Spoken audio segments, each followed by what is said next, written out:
from an undisclosed location in Los Angeles. It is the Tony Rodriguez Show. Tonight's guest, United States Marine Corps Major Ben Slay, JAG lawyer and legal eagle in his own right. Now, here's your host, Tony Rodriguez. Hey, welcome everybody. I want to welcome everybody to our show. Yes, we're back to back 2 weeks. Again, I apologize for that 2 week break we took, but we're back in action. Tonight, I got my favorite partner, Steamboat Willie, and our special guest tonight is Major Ben Slay. How are you doing tonight, sir? Hey, Tony, I'm doing great. Thanks for having me on. I really appreciate it. Thanks for coming on, sir, and tell us what's on your mind. Hey, I'm delighted to do it. And hey, Will, how you doing, buddy? Living the dream. Hey, there you go. There you go. Wonderful, wonderful. You know, Tony, one of the things that you try to bring out on your show is justice. You know, you do justice, you talk about justice, and it's important to all of us. And I wanted to talk about a case that deals very specifically with issues of justice and see what you think about it. And I'm also trying to do something by tonight's program, and that is to attract people in the Department of Justice and in the media who feel as concerned about this issue regarding justice as I do, and would have some influence in righting a wrong. Because one of the things about justice is that it may be delayed, but it will not always be denied. We can do something about it. And that's my purpose for bringing this case before you today. And I just want to present it. I wanted to ask you this, what you think about this issue. Imagine, if you will, on the Padre Island National Seashore in Texas, near Corpus Christi. It's an area where you can drive your car on the beach, just very much like Daytona Beach or something like that. And imagine you were a national park ranger that's given the task of enforcing and keeping the peace on the beach. And you see somebody driving down the beach at an extremely high rate of speed. It's a 15-mile-an-hour zone driving anywhere on the beach on the Padre Island National Seashore. The Rangers clocked this driver at going 45 miles an hour, which is significant. The driver said and admitted that he got his vehicle up to 75 miles an hour. And get this, he's driving the car with two 16-year-old girls on the hood of his car, holding on for dear life on the hood of his car. So when the lead park ranger pulls this driver over, the first thing he says is, "What are you trying to do? Kill these young girls?" Right. And as he stops the kid, and the kid rolls down his window, it was an 18-year-old driver. He can smell the odor of alcohol on his breath.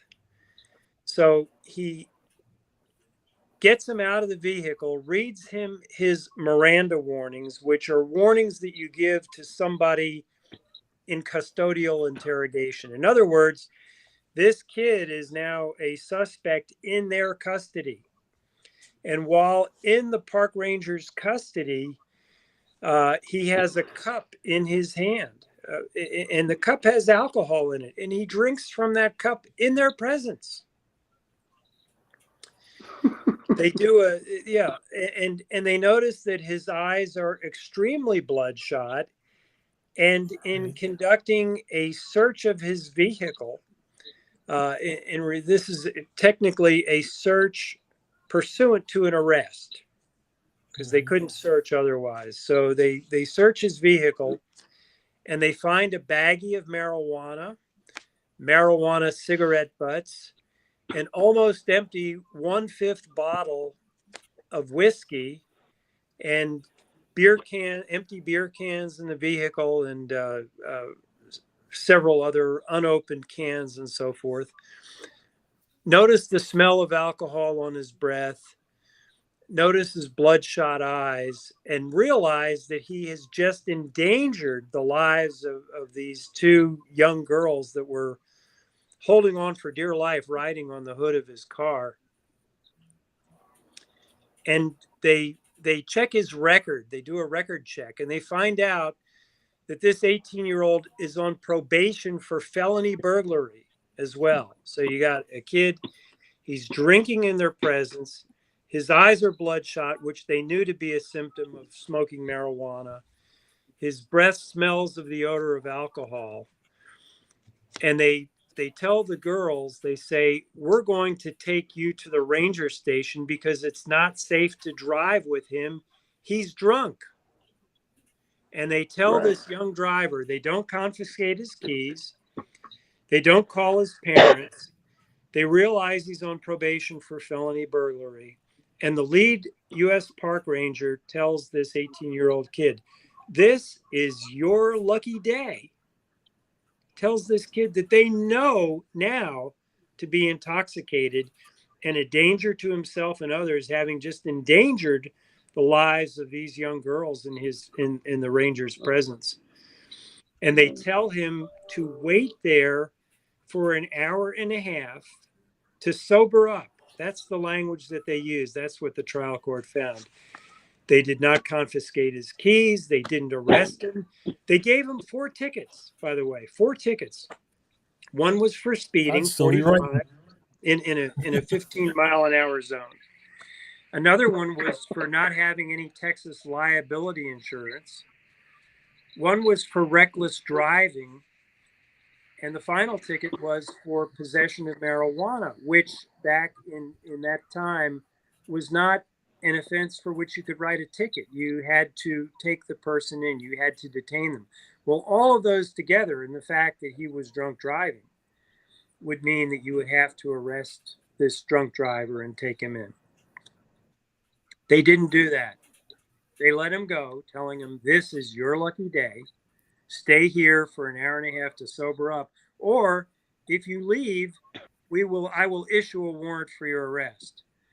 So they take the girls to the park ranger station, call the parents for the parents to come pick up these young girls. When they go back to the location where he was supposed to have stayed and waited for an hour and a half to sober up, he was gone. He was gone.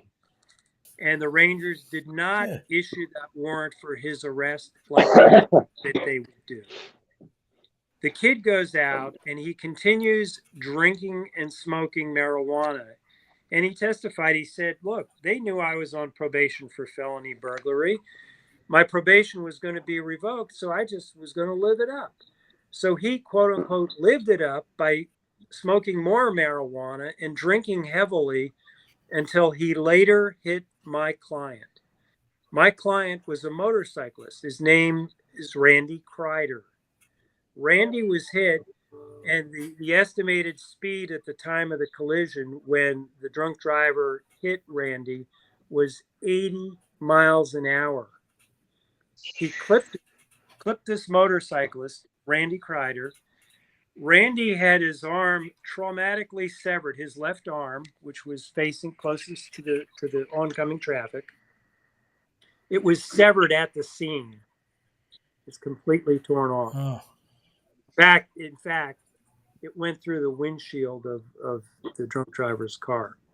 His leg was badly mangled, his left leg above the knee, that when the doctors had to amputate it because it was just hanging by tissue, they couldn't even give him anesthesia for the simple reason he had lost so much blood.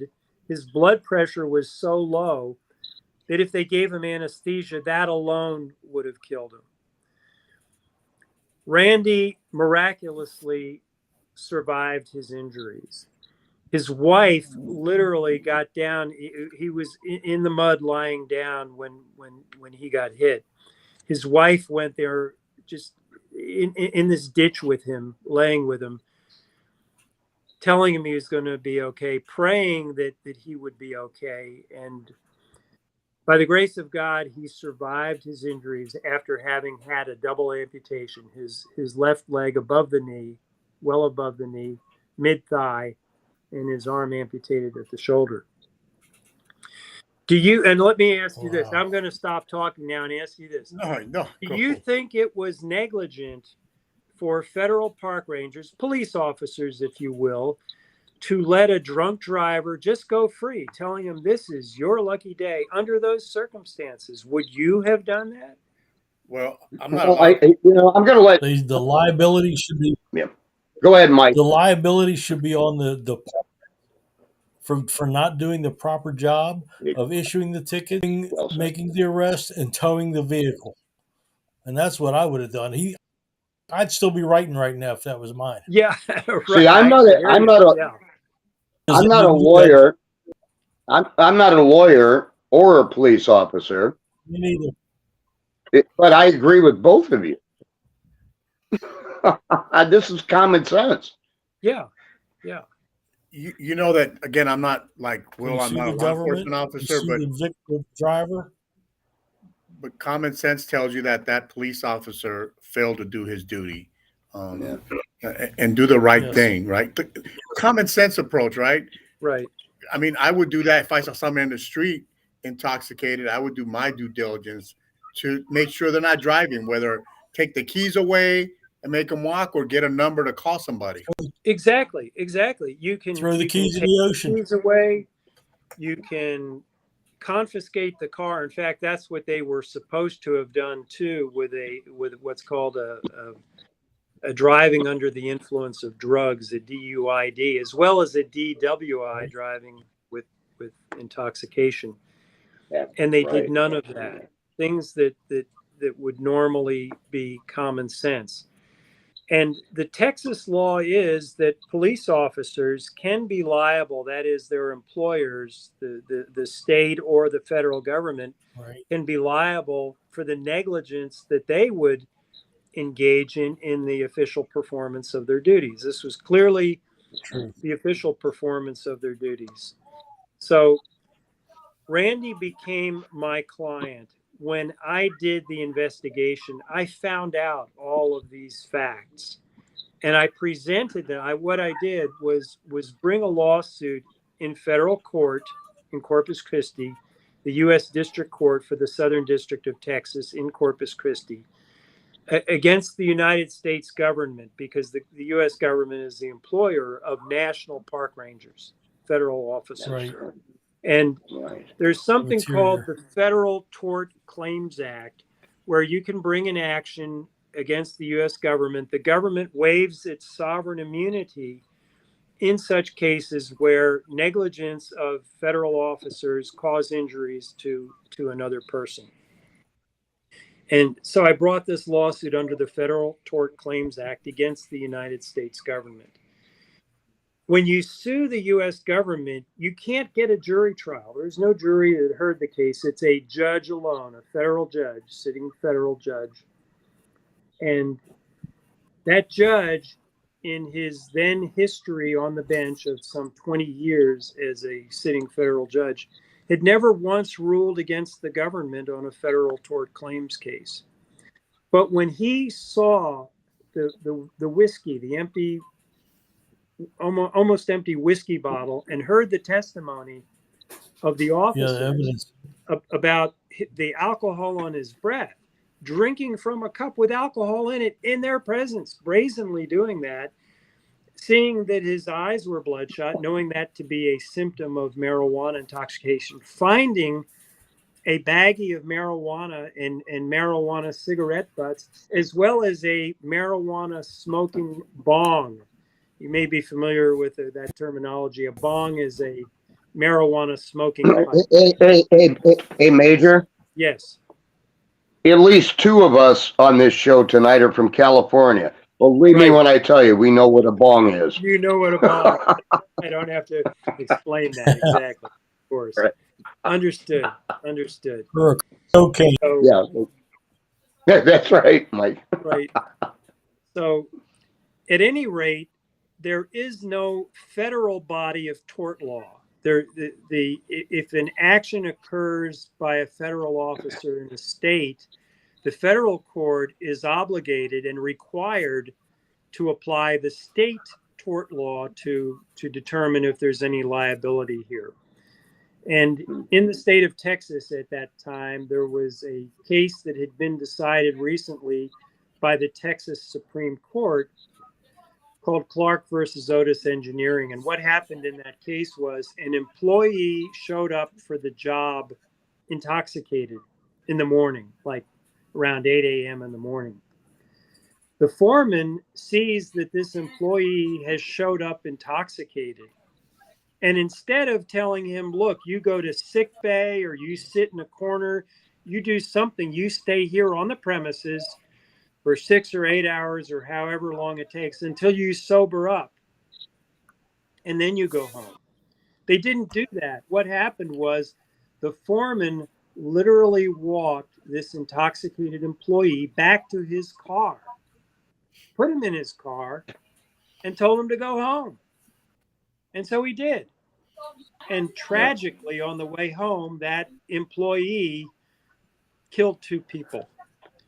So they sued the employer for the negligence of the foreman and those who had contact with this guy for negligently releasing somebody in their custody or control that they knew to be intoxicated. And the Texas Supreme Court said there's liability if you do that. They said if you have custody or control over a dangerous instrumentality or dangerous person and don't exercise reasonable care to prevent them from harming others, you're negligent if that negligence is a proximate cause of the injuries to someone that would be injured by that negligent act of that person. The case So am I? Texas. Oh, go ahead, Will. No, just real quick, Major. I didn't mean to interrupt you, but Sure. So am I right in assuming, if I understand this case the way you explain it, that you actually won a judgment? Yes, and I'll explain that. I'll explain what. Oh yeah, go ahead. Yeah. We sued the United States government, and the trial court judge applied the Texas case, which he is required to do, and found that the park rangers had custody or control over a dangerous person, and they negligently released him. And that negligence was a proximate cause of Randy Kreider's injuries later in the day, where this drunk driver hit him, causing his arm and leg to be severed. And so the trial was bifurcated into a liability portion of the trial, and the judge determined there was liability. And then he said, then it came time to award damages. What are damages, in this case? How do you determine the damages? And the judge was very thoughtful, and he asked me to do a legal review of all of the cases in which there was a double amputation caused by somebody's negligence, and what the average award was for damages in those cases. And as I went back to do my research on that to find double amputation cases, there are not that many of them where the people survive. As you might understand, if you have a double amputation that's under traumatic conditions, non-surgical, it's very difficult, very unlikely, perhaps, that the person would even survive. Most of the cases where they survive are electrocution cases, interestingly enough. The person touches a hot live wire, the electricity goes through their hand and arm and through their body and generally out their foot. And if the voltage is so high, if it's high enough, it's going to permanently burn their hand and foot as it enters and leaves their body, causing an amputation or causing the doctors to have to do an amputation on that. So I looked at the time, and there were about approximately 30 double amputation cases that had been decided within the past 10 years or so.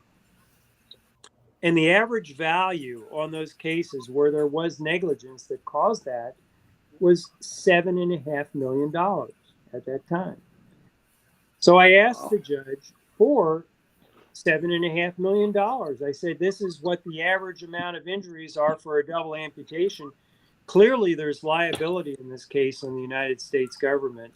And you know what that judge did, Judge Spencer Williams? He awarded it to you. He awarded $7.5 million.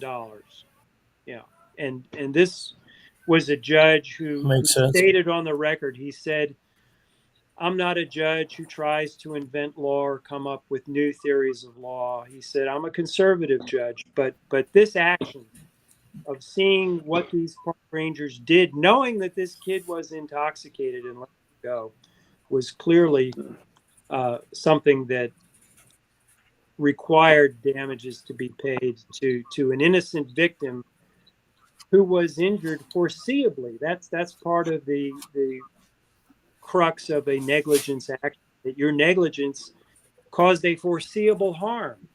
And the judge said this was foreseeable in awarding the 7.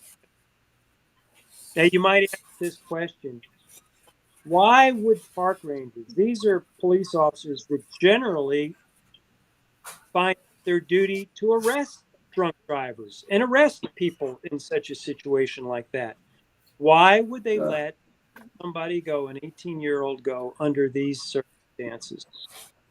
Did anybody major ever ask the question, were the park rangers drunk on duty? Well, good question. They sure acted like it.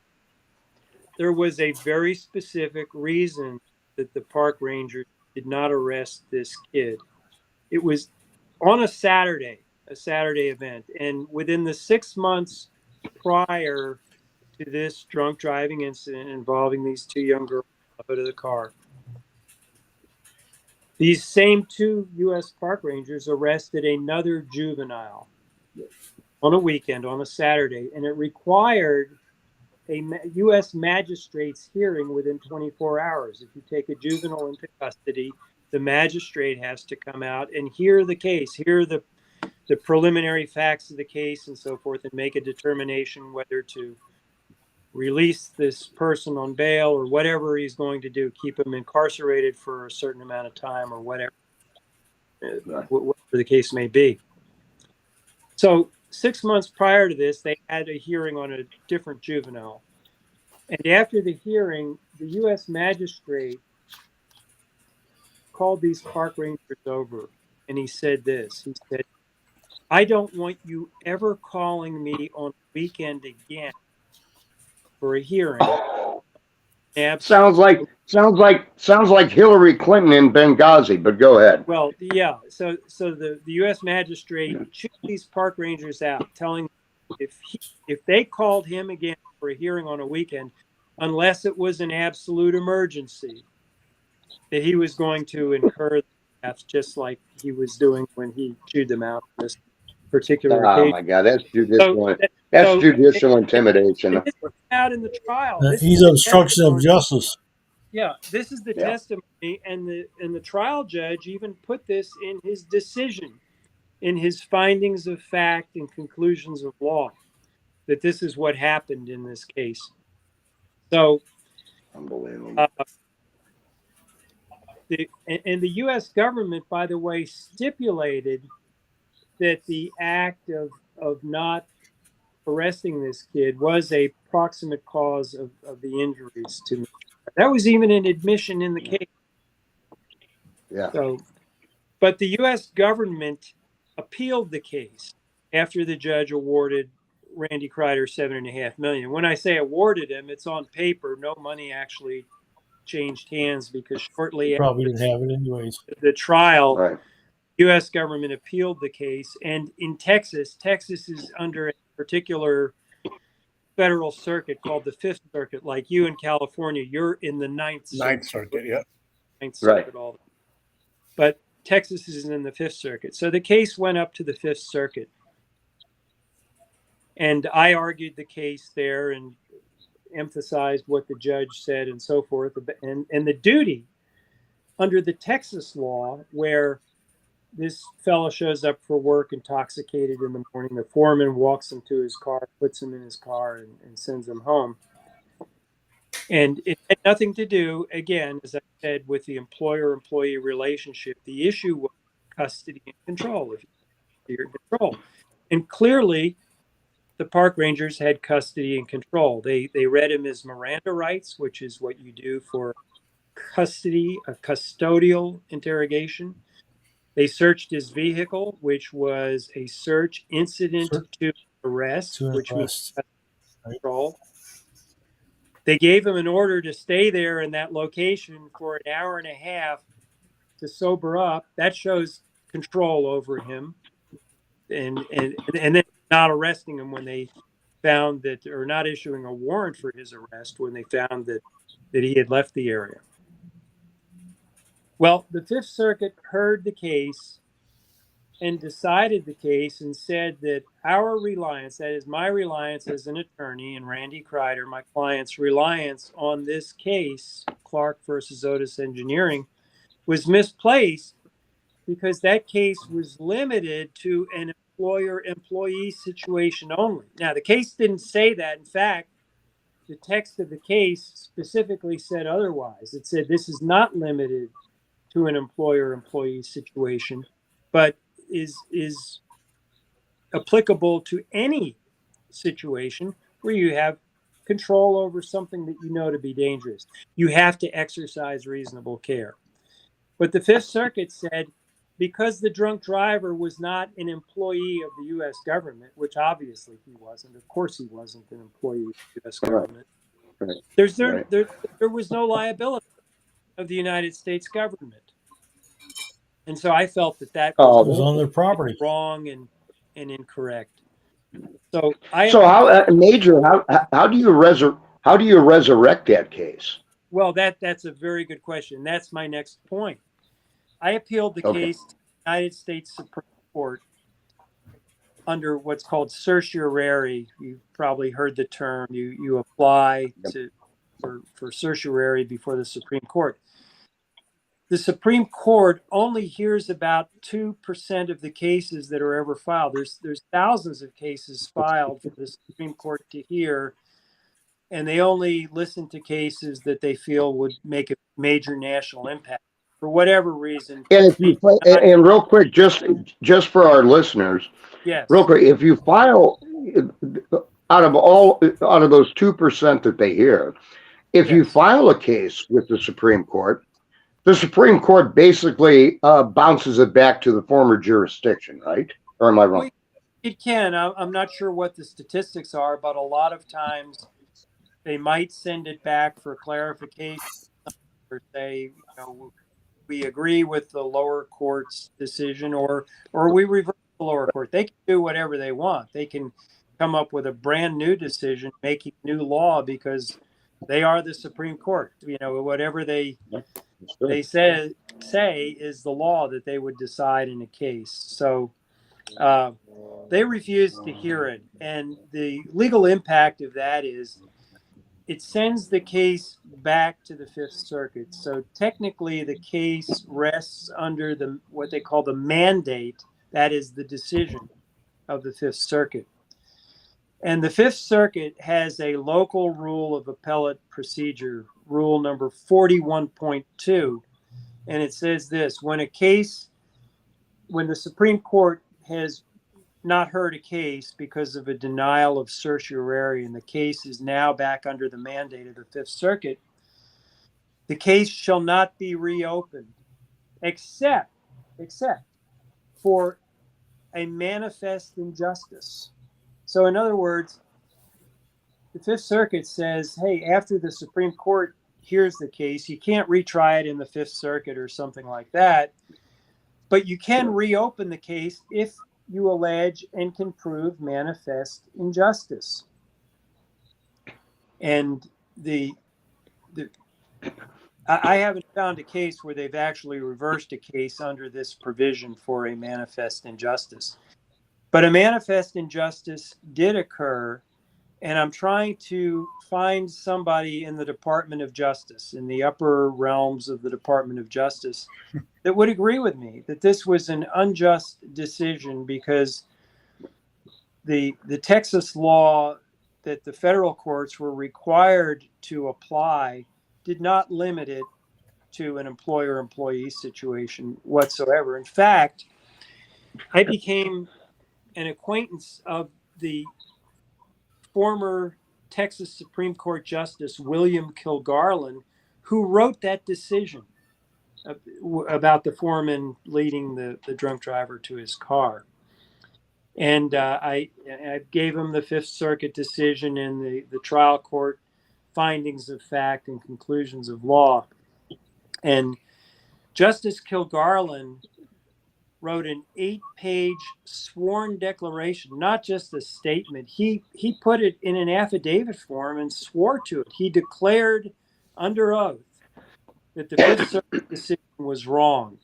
And he strongly went through it and pointed out where in his decision that he clearly said this is not limited to an employer-employee situation. And he also pointed out that the judge in the Fifth Circuit that wrote that decision quoted passages, if you will, from the dissenting opinion in the Texas Supreme Court case. In other words, when Justice Kilgarlin wrote the Texas Supreme Court case and had the majority on his side, he wrote the majority opinion. There was a dissenting opinion. But the decision from the Fifth Circuit in our case quoted from the dissenting opinion. So, that's not something you're supposed to do, is quote a dissenting opinion is the law of the state. So at any rate, Justice Kilgarlin strongly pointed out all of these deficiencies in the Fifth Circuit case. Now, Major, yes. we're at the bottom of the hour. Sure. And I want to switch gears just a little bit. Okay, let's do it. And give everybody on the panel. but you have to give, I mean, anybody worth their weight in salt has to give the Tony Rodriguez show credit for taking the legal position that you led on Alec Baldwin when everybody thought he was going to go to hell in a basket legally. Right. Well, I mean, not just that, but just listening to you talk about your case specifically, it highlights the problems we're having now with the Department of Justice, right? Right. Yes. I'm hoping we'll get to that. Being controlled. If it's a government thing, let's control it. And I'll give you an example of that. I do a lot of work at the Naval Shipyard, and we've been called 2 times in the last 5 months with people being intoxicated at work. And we actually go pick them up, put them in our car, and take them home. We don't let them drive home. Yeah, that's the right. So the common sense is just totally missing everywhere in our wonderful republic, because we're doing things to satisfy special interests or certain groups, but not the groups that really matter, which is the people of the United States, right? Right. Which is sad. Your client, tragic injury, and yet our illustrious government doesn't give a rat's ass about him. They're more concerned about some stupid argument between the court system, which makes no sense to me. Right? You're exactly right. And I want to point this out too. There's a reason that this case from the Fifth Circuit should be overturned, and it has nothing to do with monetary issues regarding Randy Kreider or anything like that. What the Fifth Circuit said, what their decision means, is that in the state of Texas, a peace officer, police officer, park ranger, you name it, constable, deputy constable, has no duty whatsoever to arrest a drunk driver that they know to be drunk and intoxicated, that they have pulled over and had under their custody for a period of time while they're doing an interrogation. They have no duty to arrest them, and that's wrong. That's negligence. The case should be overturned for that reason alone, just to say, unless the drunk driver was an employee of the U.S. government, that's what the Fifth Circuit said. That unless the drunk driver is an employee of the U.S. government, you have no duty whatsoever to arrest this person. But it happened in the federal jurisdiction, correct? But it happened. Yeah, it happened. It happened on the national seashore, the Padre Island National Seashore, which is federal property. So it was on And a you sued the federal. Department of This is Interior? amazing. Yeah. And It you goes sued to the show Department of you. Interior for this? Right. Now, I want to say this and give a shout out and kudos to my good friend, former Congressman Solomon Ortiz. Congressman Ortiz was the county sheriff of Nueces County, which is the county in which Corpus Christi sits.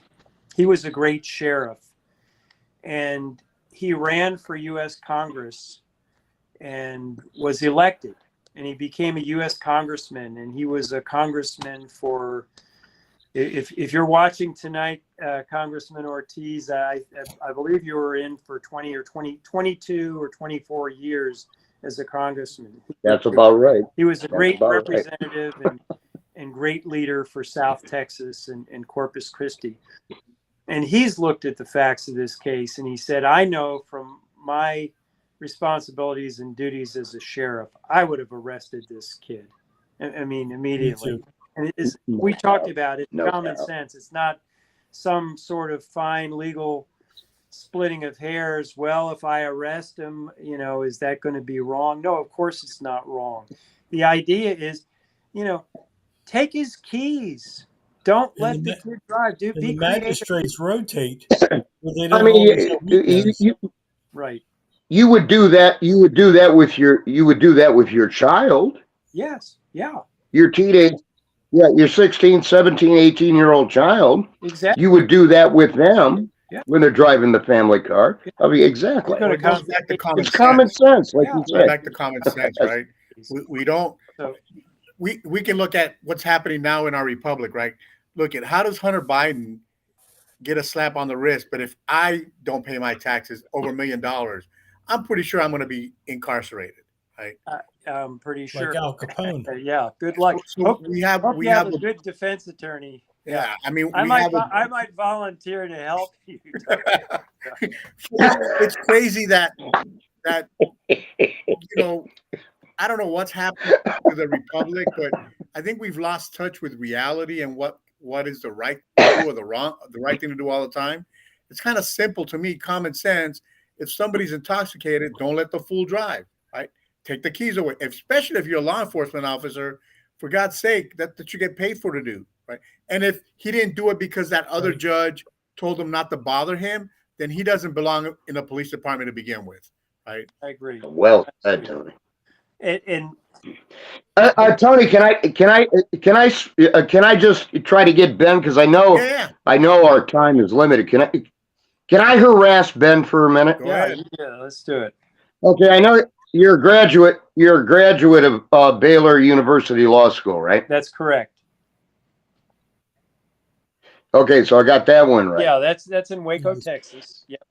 Now, when we were on this show, you and Mike and I and Tony, and we were defending Alec Baldwin when everybody said, "No, he's going away. He's going to go." Right. How do you view? And this is a two-part question, because the case in Manhattan is a little bit different, but the recent DOJ indictment against President Trump. How do you view that as a former JAG lawyer? Sure. And I was a JAG lawyer. I was in the U.S. Marine Corps and served as a JAG officer in Hawaii. I will never let anybody do that. Right. I served with some pretty great people. My staff judge advocate went on to become the Judge Advocate General of the Marine Corps. He was a very, very great person. I was blessed by my time in the service there, and the people that I knew and got to meet in the Marine Corps. So I was very blessed with that. You know, one thing we discussed with the Alec Baldwin case was that the prosecutor talked about equal justice under the law, that nobody's above the law, and Alec Baldwin was certainly not above the law, and so forth.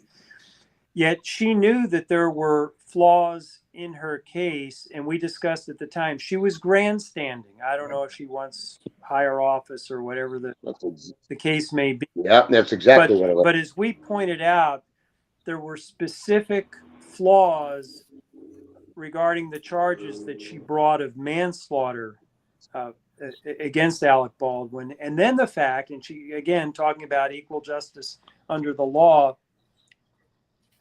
she took the man who handed the gun to Alec Baldwin, a guy named David Halls.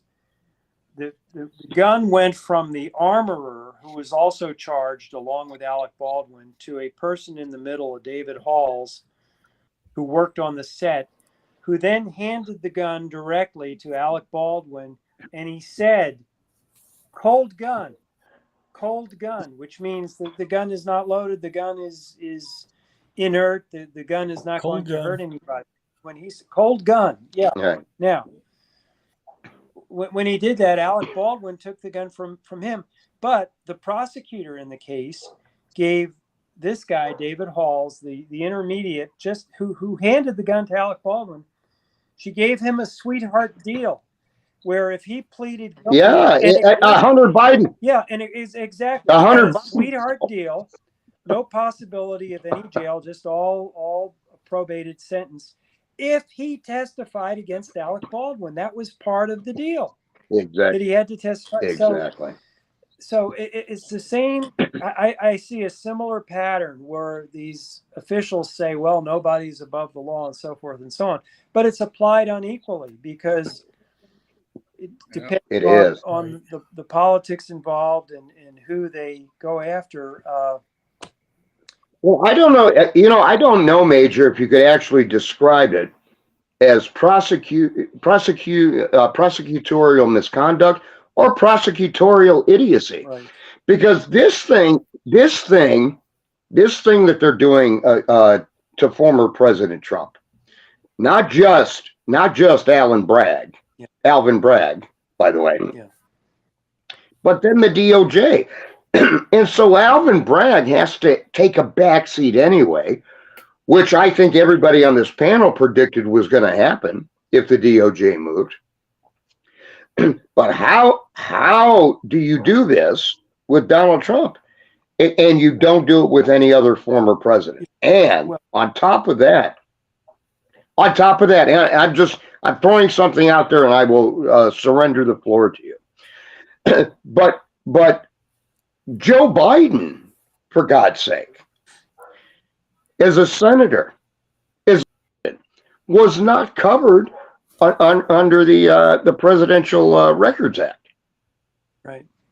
Right. You know, Donald Trump was, and that's going to be the argument. Go ahead. There Fill the floor. are decisions that can't be explained rationally in this sense. I remember very well, it was July 5th of 2016 when James Comey came on national TV, and he was talking about the fact that presidential candidate Hillary Clinton had destroyed over 30,000 emails that were under congressional subpoena. She put bit bleach on them and never turned them over. They were subject to subpoena. There was confidential information that was not secure. It was on other computers that were not government computers and that were not safe or anything like that. And James Comey criticized her. He said this was negligence to do, and he used a number of adjectives about how wrong it was. But he said, finish, Will. He said, I will. I don't find any criminal intent here. So the department, the FBI, he was the head of the FBI, James Comey at the time. He said there will be no criminal charges against her. Well, has nothing to do really with intent. Either you have destroyed it's intent to destroy documents that are under a subpoena. But at any rate, that was his decision. And all I'm trying to say is there is an unequal application of the law by certain officials, and we're seeing that. We're seeing it to this day. So do you see it? Go ahead, Mike. I'm sorry. As if somebody has a thumb on that scale of justice. Yeah. Well, that's what I was just going to ask. Actually, you were much more articulate. But I was going to ask, Ben, do you see this as political motivated weaponization of the Justice Department in this case? I against do. President Trump? I do. I'll say this. There's a quote, it's attributed to Joseph Stalin, but it was actually by his chief of police, the secret police, Barenti Lawrence, who said, "Show me the man and I'll find the crime." Meaning, right. If you tell me somebody's a target, said. we'll do whatever it is that we can charge him with something. So if you target someone, if that's your intent to target someone, if they follow you, they'll come up with something. And so, but that's not justice. It was never meant to be justice. And we have that's what we have now. The target the man, find the man, and we'll find the crime. And it seemed, and Alvin Bragg in New York, when we talk about finding the crime, he really didn't find a crime because the indictment that he has, all the counts of the indictment, say that there was an underlying federal crime, but he never states it's not his what jurisdiction. Federal crime is. He never states what the underlying federal crime is. Well, you can't charge somebody with something and say, we're charging you with a crime, but we're not telling you what the crime is. So how are you going to defend yourself? You committed a federal crime, but we're not going to tell you. It's not in the indictment what it is. So that's targeting an individual without prosecution. Yeah. So, and to your point, in the mid '80s in Los Angeles, the LAPD was well known for that, to follow people and target them. Yes. They were gang members and they had committed crimes in the past, but they specifically target them to put them away. And then we find out years later that, the police drummed up some of the evidence. They set these people up. They spent time in prison. And then what happens? They sue us, and then we got to pay them back, right? I don't know if we can ever do that with the federal government because it's such a tight-knit group organization right now that, personally, I have no respect for the Department of Justice anymore. I just don't. Department of Injustice. The way they're acting. The Department of Injustice. Well said. Right. The way they're acting and reacting, it sends a negative message to the people, right? Well, Tony, we can't trust you anymore. Yeah. You're going to throw me in jail because I don't have the money or the connections to get out of something. Right. And we're not going to get a slap on the wrist and a probated sentence if we get charged. But as I said, in this case with Randy Kreider, there's still the chance to correct a wrong. Number one, the wrong is coming out with a blanket decision that a police officer in Texas has no duty whatsoever to arrest a drunk driver in his custody that he knows to be drunk, intoxicated, and also high on marijuana. And that for that reason alone, justice should be done and that case overturned. And number two, the Department of Justice does have a discretionary fund for people that have been the subject of judicial misconduct or an injustice to try to right that wrong. There is a fund specifically for the Department of Justice to help in situations such as this, to provide compensation to people that have been wronged by that. And that's what I'm trying to do and right the wrong for Randy. Fund is empty by now. Who knows? Yeah. We have about 10 minutes left. Yeah. But you leaving the legal spectrum for a moment, You have quite an innovative invention idea you're trying to get attention for too. Oh yeah, I have several several different inventions. Number one is, as you know, I'm a Marine, trying to stay in shape, that sort of thing. But I found more recently it's kind of harder to get in the groove, and so I need something that will assist me in doing push-ups. And by the way, I think push-ups are a great exercise for upper body strength and core strength, and it seems that strength really helps the rest of your health and fitness. So at any rate, I had this idea that instead of just doing regular push-ups on the ground, if somehow you could bring your knees up at the same time you're pushing up, or basically have your knees push your arms into an upright position, it takes some of the pressure off of your arms. You can do more repetitions actually because you're getting an advantage, the advantage of your knees pushing your body in that push-up into an upright position. So I had this concept of coming up with a sliding board to put under your knees while you're doing push-ups. And so I don't know if you can see it. I'll try to hold it in front of the camera Yeah. here. Let's see, can you see? That's Yep. a picture of me doing a push-up with my knees on that sliding board. And here my knees are they're sliding. They're like about a 45-degree angle coming into position.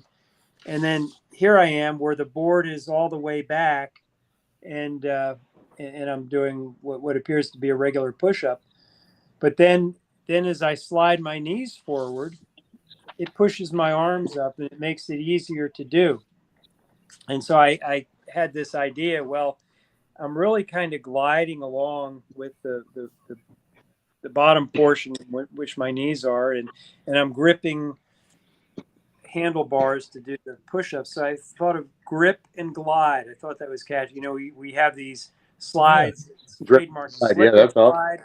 So this is a kind of a grip and glide, and I actually have a U.S. trademark on that name, grip and glide. I have the website gripandglide.com, and I'm trying to find manufacturers or fitness gurus who would be interested in in helping me promote and develop a product such as this.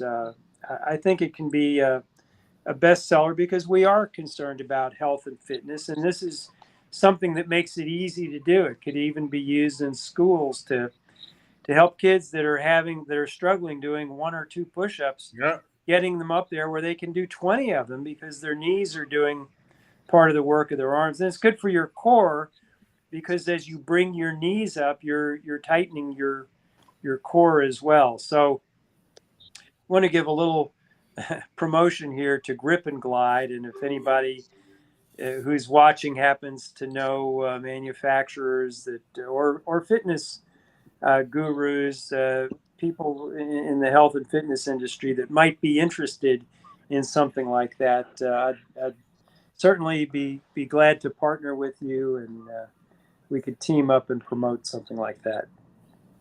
Sounds like a great plan, sir. Yeah. Well, appreciate it. I hope it is. It's got to catch. And I tell you it is because, you know, as we're older, it's harder to do push-ups. Not Yeah. like when we first joined the military and we could just pop them out like nothing.